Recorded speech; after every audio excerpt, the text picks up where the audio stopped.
এই বিষয়টা আমাদের ঠিক এই সময় রাজনৈতিক চর্চার বিষয় হয়ে উঠছে ক্রমশ, কিন্তু বিষয়টা রাজনৈতিক চর্চার বিষয় হয়ে থাকবে কেন? আমাদের প্রশ্ন, SIR যেটা নিয়ে একটা বিতর্ক শুরু হয়েছে, সাধারণ মানুষের নানা ধরনের সমস্যা তৈরি করছে। একেবারে প্রত্যক্ষ অভিজ্ঞতার ভিত্তিতেই আমরা দেখছি ভোটার তালিকা সংশোধনের নামে সাধারণ মানুষের হেনস্থার এক শেষ হচ্ছে।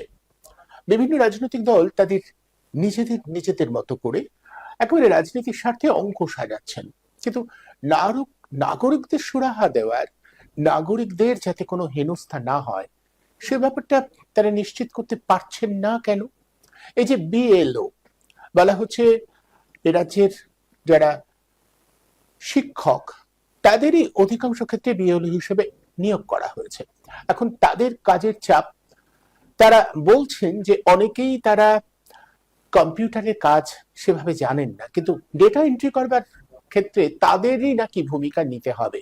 এখন যে কম্পিউটারটা চালাতে জানেন না তিনি কি করে সেটা করবেন? নির্বাচন কমিশন কেন তাদের নিজেদের পরিকাঠামো এখনো গড়ে তুলতে পারেনি সুষ্ঠুভাবে নির্বাচন পরিচালনা করবার জন্য? এই প্রশ্নটাও এই সূত্রে এসে পড়েছে। আমি একাধিক পর্যায়ে এই বিষয়গুলো নিয়ে আলোচনা করেছি। এর আগের পর্যায়ে আসলে SIR নাগরিকত্ব যাচাইয়ের বিষয় কিনা সেটা নিয়ে যে বিতর্ক উঠেছিল, সেই বিতর্কেও আমি একাধিক জনকে এনেছি, কথা বলেছি।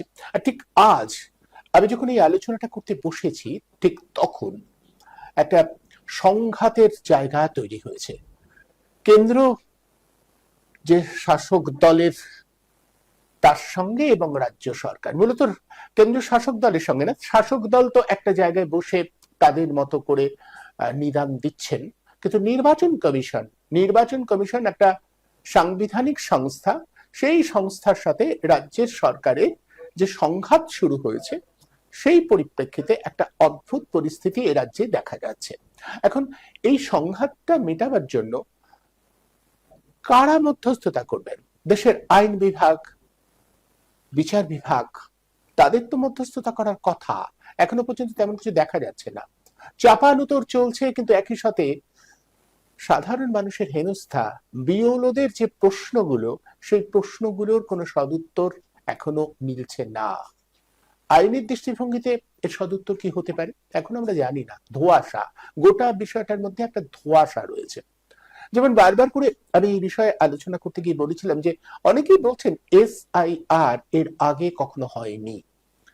অন্তত নির্বাচন কমিশনের যে আইন আছে, সেই আইনের বুকে বা আইনের যে ধাঁচা তৈরি আছে তাতে কোথাও SIR হবার নিদান দেওয়া নেই। এটা একদম নতুন। IR হয়েছে, SR হয়েছে, এবং একই সাথে পার্টলি IR যাকে বলে বিভিন্ন জায়গাতে সেটা হয়েছে, কিন্তু SIR একেবারে স্পেশাল ইন্টেন্সিভ রিভিশন বলে যেটা বলা হচ্ছে, এর আগে গোটা দেশে এককভাবে সেটা হয়নি। যদি হয় তাহলে একটা নির্দিষ্ট অঞ্চলে হয়েছে, বা স্পেশাল রিভিশন একটা নির্দিষ্ট জায়গা জুড়ে হয়েছে। গোটা দেশ জুড়ে এভাবে ইন্টেন্সিভ রিভিশনের নামে এবং তার সাথে বা স্পেশাল যোগ করে দিয়ে, এটা এর আগে কখনো হয়নি। বিতর্কটা চলছেই। বিতর্কটা আর একটা মীমাংসা হওয়া দরকার ছিল, হয়নি। অদ্ভুত ভাবে আমরা দেশের বিচার বিভাগেরও অবস্থানটা দেখছি। আমরা জানি ইতিমধ্যেই এই SIR অসাংবিধানিক এই মর্মে একটা মামলা দায়ের হয়েছে সুপ্রিম কোর্টে। সুপ্রিম কোর্ট সেই মামলাটা গ্রহণ করেছে। মজার ব্যাপার হচ্ছে সেই মামলাটাও চলছে, আবার গোটা দেশ জুড়ে SIR প্রক্রিয়াটাও চলছে। দুটো একসাথে কি করে হয় আমরা বুঝতে পারছি না, একটা দ্বন্দ্ব। এখন এই দ্বন্দ্বগুলো চলতে থাকে যখন, তখন সাধারণ মানুষ রীতিমতো নাজেহাল হন। কারণ সাধারণ নাগরিক তো আর একা একা কোনো প্রতিরোধ গড়ে তুলতে পারে না। রাজনৈতিক দলগুলোকে সঙ্গে নিয়েই তাদের প্রতিরোধ করতে হবে। রাজনৈতিক দলগুলো অনেক হুঙ্কার দিচ্ছেন, কথা বলছেন। বিশেষ করে যারা বলছেন যে SIR করা যাবে না, তারা আসলে নাগরিকদের বয়কট করবার ডাকটা দিতে পারেনি, কারণ তারা সেই দায়টা নিতে পারবেন না। আইনি বাধ্যবাধকতায় তারাও কোথাও আটকে যাচ্ছেন। ফলে গোটা বিষয়টা যেখানে দাঁড়াচ্ছে, তার পরিপ্রেক্ষিতে আমাদের বারবার মনে হচ্ছে যে এই সংঘাতটা বাড়বে শুধু রাজনীতির স্বার্থে, সবাই রাজনীতির অঙ্ক কষবেন। সাধারণ মানুষ কিংবা সাধারণ স্কুল শিক্ষক যারা যারা বলছেন তাদের খুব সমস্যা হচ্ছে, সেই সমস্যার সমাধানের ক্ষেত্রে কোনো দল, কোনো সরকার আন্তরিকতার সাথে বিষয়টা ভাববেন এমনটা মনে করবার কোনো কারণ নেই। কারণ আমাদের দেশে সাধারণ মানুষের সমস্যা নিয়ে ভাবার যে সংস্কৃতি, সেই সংস্কৃতিটা রাজনীতিতে আর অবশিষ্ট নেই, এখন অন্তত কোনো ক্ষেত্রেই নেই। তাই কি হতে যাচ্ছে রাজ্য এবং কমিশনের সংঘাত, সেটা নিয়ে আমরা একটু কথা বলবো। অন্যান্য দিনের মতো আবারও বলি, আমরা শুধু এটুকুই করতে পারি, সমস্যাটা কোথায়, সমস্যার গভীরতা কতটুকু, সেটাই আমরা দেখিয়ে দিতে পারি। তার বাইরে বোধহয় আমাদের আর কিছু করার নেই। মানুষের বোধ, মানুষের চেতনা যদি তাতে নাড়া খায়, সেটুকুই আমাদের করতে পারা। আসলে এই বিষয়টি আলোচনা করবার জন্য আজ যাদের আমন্ত্রণ জানিয়েছি তাদের সঙ্গে প্রথমেই পরিচয় করিয়ে দিই। আমাদের সঙ্গে রয়েছেন সাংবাদিক রূপম চট্টোপাধ্যায় এবং আনিসুর রহমান, আইনজীবী, একই সাথে মানবাধিকার আন্দোলনের কর্মী। রূপম চট্টোপাধ্যায়ও মানবাধিকার আন্দোলনের সঙ্গে দীর্ঘদিন রয়েছেন। আপনাদের দুজনকেই আজকের এই অনুষ্ঠানে স্বাগত। আমি রূপম চট্টোপাধ্যায়ের কাছে প্রথম আসবো। রূপম বাবু, আপনার কাছে আমার জিজ্ঞাসা, আমি ধারাবাহিকভাবে বিষয়টা নিয়ে আলোচনা করছি। আজকে এসআইআর নিয়ে রাজ্য এবং কমিশনের যে সংঘাত শুরু হয়েছে, সেই সংঘাত শেষ পর্যন্ত কোথায় যেতে পারে বলে আপনার মনে হচ্ছে সাংবাদিকতার দৃষ্টিভঙ্গিতে? একটা সময় বিএলওরা রাস্তায় নেমেছে, তারা মিছিল করছে, তারা বলছে তাদের প্রচন্ড কাজের চাপ, রাজ্য সরকার তাদের হয়ে বলছেন, কিন্তু কাজ বন্ধ করে দেওয়া কিংবা নির্বাচন কমিশনের সঙ্গে সর্বাত্মক সংঘর্ষে যাওয়ার বিষয়টা দেখা যাচ্ছে না। বিশেষ করে সাধারণ মানুষের যে হয়রানি, সেটা থেকে বাঁচাবার কোনো প্রয়াস কোন রাজনৈতিক দলের আছে কি? হ্যাঁ, বিশেষ করে পশ্চিমবাংলা যে সরকার আছে বর্তমানে, এই সরকারের যে মাথা যিনি আছেন মমতা বন্দ্যোপাধ্যায়, তিনি কিন্তু গোড়া থেকে বলেছিলেন এ রাজ্যে এসআইআর হবে না, এ রাজ্যে এসআইআর করতে দেয়া হবে না। কারণ এসআইআর সংবিধান বহির্ভূত এবং নির্বাচনী যে আইন ভারতবর্ষে আছে, সেই আইনে এসআইআর স্পেশাল ইন্টেন্সিভ রিভিশনের কোনো সুযোগ নেই। এটা নিতান্ত করা হয়েছে বিহার নির্বাচনের ঠিক মুখে মুখে। এই স্পেশাল ইন্টেন্সিভ রিভিশন করে প্রায় আপনার 47 লক্ষ মানুষের ভোটাধিকার কেড়ে নেওয়া হয়েছে। এই ভোটাধিকার কেড়ে নেওয়ার জন্য স্পেশাল ইন্টেন্সিভ রিভিশন চালু করা হয়েছে। এটা বিহার নির্বাচনে পরিষ্কার হয়ে গেছে।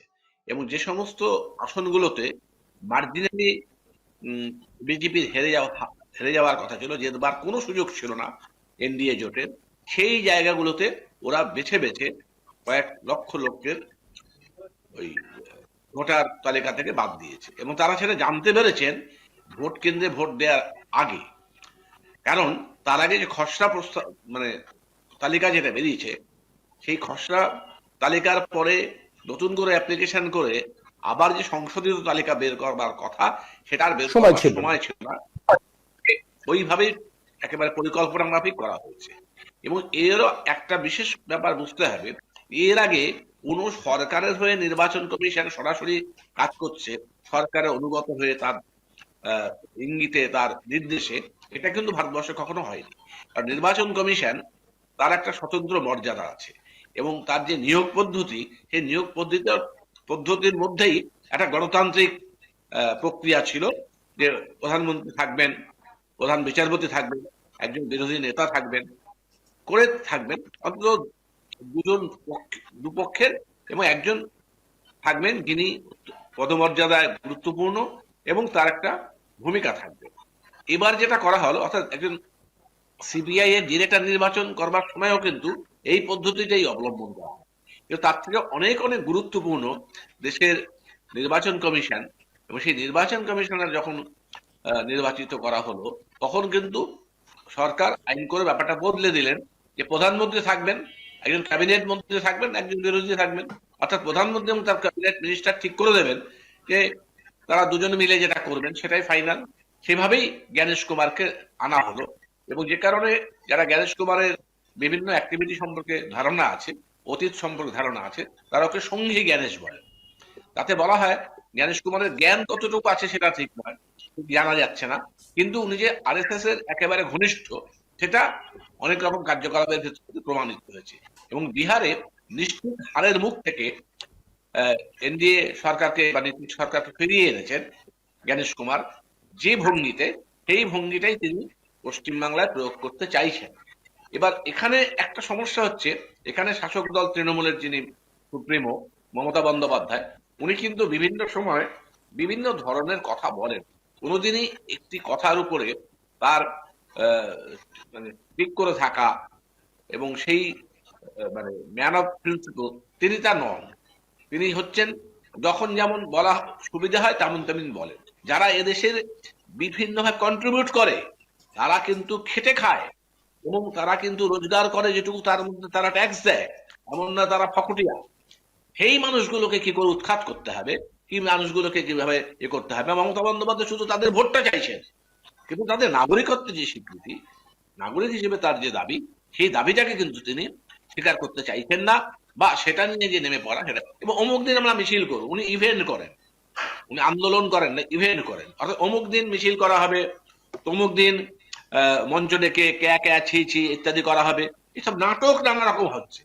কিন্তু যেটা এখন বনগাঁতে হচ্ছে, বসিরহাটে হচ্ছে এবং নদিয়া জুড়ে হচ্ছে, এই যে বিষয়গুলো, এই বিষয়গুলোতে কিন্তু উনি কখনো ঢুকছেন না। এইটা হচ্ছে সবচেয়ে বড় কথা, বেশ, যে আমি উনি আসবো। নাটক এসআইআর নিয়ে, কিন্তু নাগরিকত্ব হরণ করবার জন্য বিজেপি যেভাবে জ্ঞানেশ কুমারকে লেলিয়ে দিয়ে কাজটা শুরু করেছে, তার বিরুদ্ধে যে এফেক্টিভ মুভমেন্ট, তার বিরুদ্ধে যে সত্যিকারে একটা আন্দোলন পশ্চিমবাংলায় করা যেত, এবং এই বিএলও যারা আছে, গতকাল আমরা দেখলাম যে বিএলওরা সকাল 10টার সময় নির্বাচন কমিশনের অফিসে ঢুকেছে, রাত 10টা বিকেল সকাল 10টা, রাত 10টাতেও তাদের নিয়ে কোনো ফয়সালা করতে পারছে না। যিনি অসুস্থ, যিনি আর কাজ করতে পারছেন না, যিনি কাজের চাপে অসুস্থ হয়ে পড়েছেন, ইতিমধ্যে আত্মহত্যা করেছে, হসপিটালাইজড হয়েছে, এই যে প্রায় 37 জন সংখ্যাটা, এই যে আরো সংখ্যাটা বাড়তে থাকছে, এর জন্য কি ফয়সালা আছে? এর জন্য যেটা দরকার ছিল ইমিডিয়েট এই সময়টাকে বাড়ানো, 4 ডিসেম্বর নয়, দরকার হয় 4 জানুয়ারি, যাতে বিএল এবং বিএলওর এলাকা বুথ ভিত্তিক অ্যাসিস্ট্যান্ট বিএলআরও দেওয়ার কথা ছিল, সেটা দেওয়া হয়নি। একজন বিএলওকেও কাজ করতে হচ্ছে, অ্যাসিস্ট্যান্ট বিএলওর কথা বলা হলো, তা দেওয়া হয়নি। ফলে এই যে নেগলিজেন্স, এই যে মানুষের উপর অত্যাচার, এই যে বিএলওর নামে যে মানুষগুলোকে নামানো হলো, তাদের একটা অধিকাংশ শিক্ষক এবং মহিলা, তাদের উপর যে যা হলো, এটা ভারতবর্ষ কখনো হয়নি। এবং এই নির্দিষ্ট দাবিটা নিয়ে কিন্তু মমতা বন্দ্যোপাধ্যায় বলা উচিত ছিল যে বিএলও দের উপরে যে প্রেশার দেওয়া হচ্ছে এটা অনৈতিক, এবং এটাকে বন্ধ করতে হবে এবং তার জন্য সময় বাড়াতে হবে। যদি না হয় উনি ফাস্টিং করুন, উনি তো অনেক নাটক করেন, উনি বলুন যতদিন না পর্যন্ত এটা হচ্ছে বিএলও দের উপর থেকে এই অত্যাচার বন্ধ না হচ্ছে এবং এই ডেট আরো 1 মাস বাড়ানো হচ্ছে বা 2 মাস বাড়ানো হচ্ছে, ততদিন আমি অনুসরণ করব। করুন না। উনি তো রাজীব কুমারের জন্য ধর্ণা দিয়েছিলেন, ইডি থেকে বাঁচাবার জন্য। মানুষকে বাঁচাবার চেষ্টা করুন না, শুধু চোর চোরটাদের বাঁচাবার জন্য চেষ্টা না করে মানুষের জন্য, সাধারণ নাগরিকদের জন্য উনি একটা পদক্ষেপ দিন, এটাই আমাদের বেশ, বিশেষ আবেদন। বেশ। আনিসুর রহমানের কাছে আসবো। গোটা বিষয়টা আনিসুর বাবু একটা অভিমুখ, মানে কিভাবে গোটা বিতর্কটা ছড়িয়েছে তার অভিমুখ তৈরি করে দিয়েছেন, বলে দিয়েছেন রূপম চ্যাটার্জি। আপনার কাছে আমার যেটা জিজ্ঞাসা, যে আইনি দিক থেকে, মানে এটা তো বেআইনি অথচ চলছে, তাহলে কি বিচার বিভাগও কোথাও অন্ধ হয়ে গেল? এসআইআর নিয়ে ইতিপূর্বে এসআইআর হয়েছে বলে দাবি করা হয়েছে, একাধিকবার এসআইআর হয়েছে, 2002-এ এসআইআর হয়েছে, কিন্তু অনেক বয়স্ক মানুষ বা আমরাও 2002-এ যথেষ্ট বড় ছিলাম, আমরা তারপরেও কিন্তু আমরা কেউ টেরই পাইনি যে এসআইআর হয়েছে বা তারও আগে। আসলে এসআইআর নিয়ে যেটা হচ্ছে সেটা হচ্ছে একটা রাজনৈতিক খেলা, রাজনৈতিক একটা চাপানুতরের খেলা চলছে কেন্দ্রের সরকার এবং বিভিন্ন রাজ্য সরকারের মধ্যে। আর তার বলি হচ্ছে বিএলওরা আর সাধারণ জনগণ, তারা তাদের বলি হচ্ছে। আসলে বিহারে তারা মাত্র কয়েকদিন আগে তারা এসআইআর করেছে, অনেক অভিজ্ঞতা তারা পেয়েছে, অভিজ্ঞতার কিছু কিছু তারা কাজে লাগিয়েছে, কিন্তু তারপরেও নির্বাচন কমিশনের পক্ষ থেকে যেভাবে একের পর এক 21টে আইন তৈরি করা হচ্ছে, একের পর এক ঘোষণা দেওয়া হচ্ছে, কিন্তু বাস্তবের সঙ্গে সেগুলো বেশিরভাগ ক্ষেত্রেই সংগতিপূর্ণ নয়, এবং যেটা বলা হচ্ছে সেটা করাও হচ্ছে না। যেটা রূপমদা বললেন যে অ্যাসিস্ট্যান্ট বিএলও দেওয়া হবে, বুথ লেভেল অফিসার দেওয়া হবে, কিন্তু কোথায় দেওয়া হয়েছে কোথাও আমরা টের পাচ্ছি না। তারপরেও বিএলওদের যেভাবে কাজ করতে বলা হয়েছে, প্রথমে জানানো হয়েছিল প্রতি মুহূর্তে প্রতিদিন নতুন নতুন বিধি, নতুন নতুন উপবিধি আজকের বিএলওদের উপর চাপিয়ে দেওয়া হয়েছে। আর তাছাড়া বিএলওদের যে কাজ দেওয়া হয়েছে, তারা সবাই কি সে কাজের উপযুক্ত? ওই 2 দিন বা 1 দিন বা 3 দিনের ট্রেনিং এ তারা কি সবাই একেবারে কম্পিউটার, ইন্টারনেট সবকিছু শিখে যাবে বা বুঝে যাবে? এটা বাস্তবে কখনো সম্ভব নয়। এবং সামগ্রিকভাবে সাধারণ মানুষের মধ্যে যে প্যানিক, সাধারণ মানুষের মধ্যে যে একটা ভয়ঙ্কর রকমের মানসিক চাপ তৈরি হচ্ছে, মানুষের একটা দিশাহারা হয়ে গেছে। প্রতিটা কোর্টে হাজার হাজার মানুষ আসছে এফিডেভিট করার জন্য। কোর্টের কাজ তো বাকি সব কাজ একেবারে লাটে ওঠার জোগাড়। সব কোর্ট নিয়ম করে দিয়েছে যে না, অত এফিডেভিট করা যাবে না। 500, 700, 1000, 1500, 2000 লোক হাজির হচ্ছে প্রতিদিন এক একটা কোর্টে এফিডেভিট করার জন্য। এফিডেভিট করলে যে সেটা আদৌ কাজে লাগবে সেটাও কিন্তু বলা মুশকিল। তারপরে বিভিন্ন রকম ভোটার লিস্ট, 2002-এ ভোটার লিস্টের নাম্বার, এপিক নাম্বার আলাদা ছিল, এখন এপিক নাম্বার অন্য রকম হয়েছে। ফলে বিভিন্ন রকম কায়দা আছে, বিভিন্ন রকম সন্দেহ রয়েছে। তারপরে যারা 2002-এর যাদের বাবা মায়ের নাম নেই, তাদেরকে যে হিয়ারিং এ ডাকা হবে, হিয়ারিং এ কে ডাকবে, হিয়ারিং কোথায় হবে, হিয়ারিংটা কারা করবে, হ্যাঁ, কোন কোন বিষয়ে হিয়ারিং গুলো দেখানো হবে বা দেখা হবে, কি তারা ডকুমেন্ট দাখিল করতে পারবে, কোন ডকুমেন্ট দিলে হবে, বলা হয়েছে 11টা। আসলে 11টা আমরা জানি বিহার ইলেকশনের এসআইআর এর সময়ে সুপ্রিম কোর্ট বলে দিয়েছিল আধার কার্ডকে মান্যতা দিতে হবে। কিন্তু সেখানে কিন্তু জ্ঞানেশ কুমার নির্বাচন কমিশনের পক্ষ থেকে যে সার্কুলার জারি করা হলো পশ্চিমবঙ্গ সহ 12টা জায়গায়, কেন্দ্র বা রাজ্য সরকারের, সেখানে কিন্তু 12 নম্বর লেখা হলো না, আধার কার্ড লেখা হলো না, সেই 11টাই লেখা হলো। কেন সেখানে সুপ্রিম কোর্ট বললো কেন লিখবে না তুমি, আগে 11 জায়গায় 12 লেখো। এবং আধার কার্ড লেখার জায়গাটা লেখা হয়েছে অপশনাল। এই অপশনাল। যে ব্যাপার স্যাপারগুলো, ফলে সুপ্রিম কোর্ট একটা মামলা, যেটা জরুরি ভিত্তিতে অনেক মামলা, শুভেন্দুর কিছু হলে হাইকোর্ট, সুপ্রিম কোর্ট রাতারাতি 1 দিনের মধ্যে 2 দিনের মধ্যেই একটা অর্ডার দিয়ে দেয়, রক্ষা কবচ তারা পেয়ে যায়, বিভিন্ন রকম সুযোগ সুবিধা পেয়ে যায় অর্জুন সিংরা। কিন্তু এসআইআর এর মতো একটা গুরুত্বপূর্ণ বিষয় প্রতিদিন হিয়ারিং করে 2 দিন, 4 দিন, 5 দিন, 7 দিন, 10 দিন, 15 দিনের মধ্যে, 1 মাসের মধ্যে তার একটা চূড়ান্ত রায় আসা দরকার ছিল।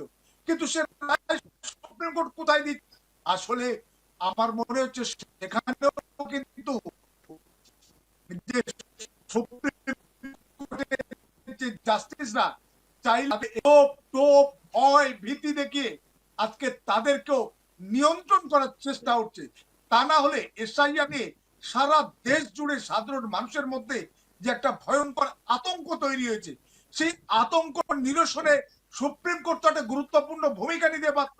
এখানে কালক্ষেপের কোনো জায়গা নেই।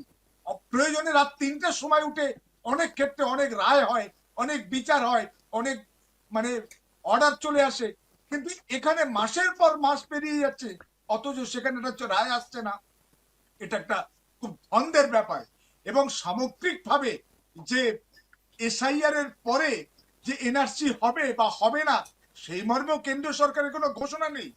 ফলে রাজ্য সরকার এবং কেন্দ্র সরকার দুটো যেটা করছে, দুটোই হচ্ছে রাজনীতি করছে, মানুষকে লেলিয়ে দিচ্ছে, মানুষকে একে অপরের বিরুদ্ধে লেলিয়ে দেওয়ার কাজটা তারা করছে। কিন্তু মানুষের কষ্ট, মানুষের যন্ত্রণা, মানুষের যে যে হাহাকার। অস্থিরতা, মানুষের যে ভয় কাটানোর বা বিএলওদের যে চাপ কমানোর, বিএলওদের উপরে যে একটা পৈশাচিক একটা চাপ তৈরি করে দেওয়া হয়েছে, সেটা লাঘব করার কোনো দায় বা দায়িত্ব। বলছে যে আপনি এসআইআর বন্ধ করুন, এসআইআর বন্ধ করার বলাটা বেকার বলা, ওটাও কিন্তু একটা রাজনৈতিক গিমিক। দরকার আরো 1 মাস সময় বাড়ানো হোক, এই দাবিটা অনেকটা যুক্তিসঙ্গত, অনেকটা মানুষের কাজে লাগবে। ফলে সেটা না করে যেটা চলছে একটা রাজনৈতিক গিমিক, রাজনৈতিক ফায়দা লোটার খেলা, সেখানে সাধারণ মানুষের কোনো লাভ হচ্ছে বলে আমার মনে হচ্ছে না। অচিরেই নাগরিক সমাজ, অন্যান্য বিরোধী রাজনৈতিক দল, তারাও কিন্তু এই বিষয়গুলো হাইলাইট করুক, সামনে আসুক, সামনে এসে মানুষকে বোঝাক ব্যাপারটা এই চলছে। এই খেলার থেকে আপনারাও পথে নামুন, আপনারাও সাথ দিন, সেটা হওয়া দরকার।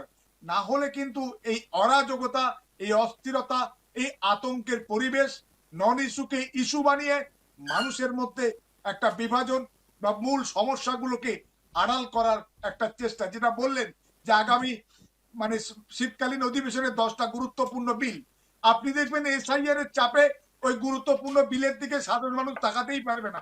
এখন এসআইআর নিয়ে, নাগরিকত্ব নিয়ে বা তাদের মানে ভোটার লিস্টে নাম থাকবে কিনা এই নিয়ে মানুষ এখন আগামী 1-2 মাস ব্যস্ত থেকেই যাবে। ফলে সেই ফাঁকে ওরা ওদের অপকর্মগুলো একেবারে দারুণভাবে করে নেবে বা এগিয়ে যাবে বলেই তারা এই নন ইস্যুকে ইস্যু বানিয়ে মানুষকে হয়রানি এবং পেরেশানি করছে।